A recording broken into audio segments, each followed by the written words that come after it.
This is Caleb with American Arms Gunsmithing, and I'm going to show you that you can get a rail on a Rami. Now, this is not something a CZ 2075 D Rami for people that aren't CZ people, but there you can see it clearly is a Rami, um, so there's no questions about that. There's a PO1, so you can see the difference. It is definitely a Rami.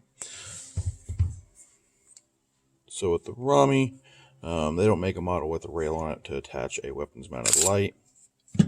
But as you can see, I clearly have done so. So I'm going to show you how I did it. If you're comfortable doing it yourself, awesome.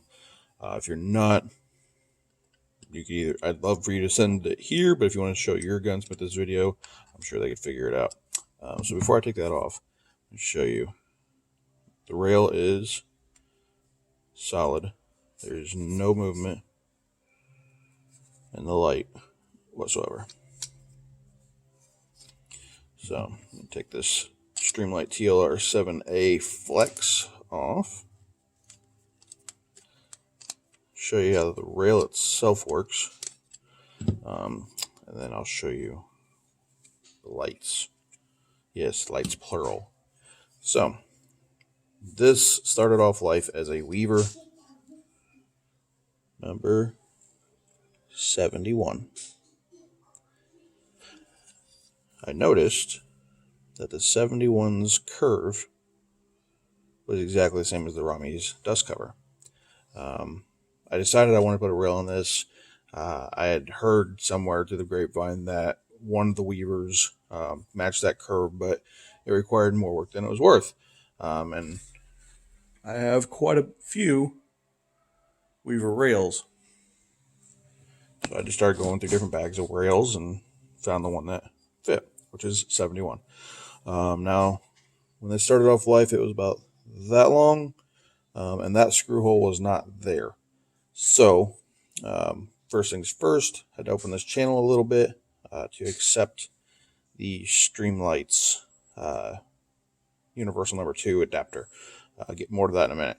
I always say to shorten this down and then add the screw hole, and then Cerakoted the whole thing. Or obviously the whole gun Cerakoted, but Cerakoted the rail because I didn't want to anodize it. So that way it's black. So you can see it is square from here to here, equal distance, equal light. If you follow the center line down, it is square. Right here,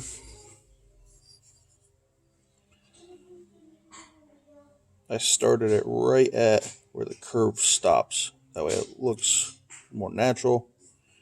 And I started it right before that curve starts. So it is sitting flat. There's the two holes. It's drilled and tapped 648, which is standard gunsmithing size. There is green Loctite in here, so it's never coming off, which probably aids to how solid it is. So that's how the rail itself works. Here's how the flashlight works. So this, again, is a TLR7A, and it's the Flex. So it's got all these different little rail attachments in there. That way, if it doesn't fit this gun, it could fit this gun, it could fit that gun, because everybody puts their slot in a different spot. This one took some more modification because anybody that has one of these knows this center bar should be up here, not back here. And Streamlight did take measures to ensure that you couldn't flip it around backwards. So like there's a small circle cut right here. That is what goes around this, and this back piece was flat. So I cut the tail off.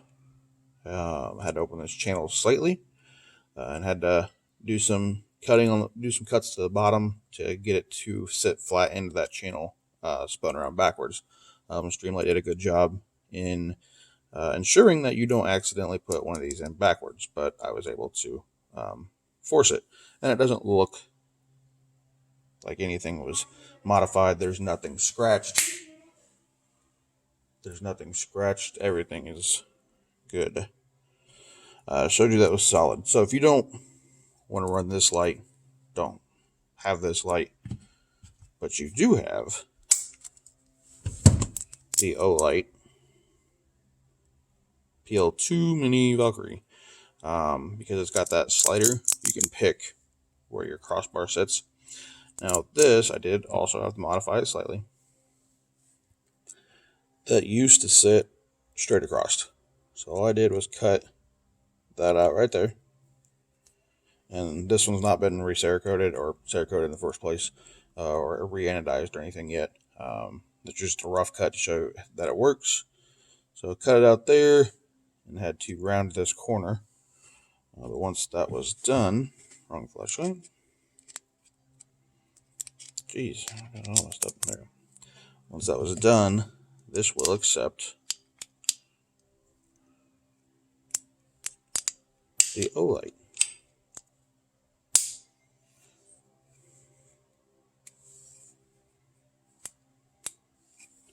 So you have Olight, Streamlight, that'll definitely work. I don't know about the Surefire. I think the X1B is the current latest, greatest Surefire, but I don't know how it attaches. I don't know. Yeah, if you're having an adjustable crossbar or anything like that. So, but, oh, and to show you, this does still work on other guns. That slight modification to the back did not affect it at all. So it still works there. And the Streamlight the same way, because it's the Flex model and it's got these little adapters that come in the box. The 1913 2 or 1, I think it was 1, 1913-1 is what fits on my PO1.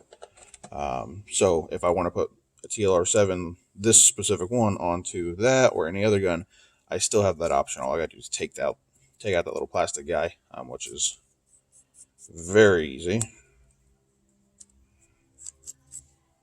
Pull the screw, drop that out, pull out your plastic insert, set your whatever number, your next gun, current gun, future gun, happy gun, whatever.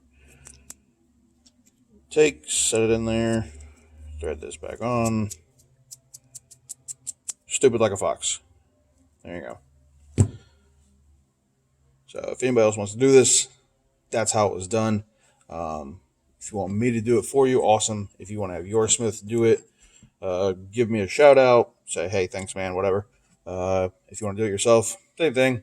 Just I made the video. I showed you how to do it. Just say thanks, and we're good.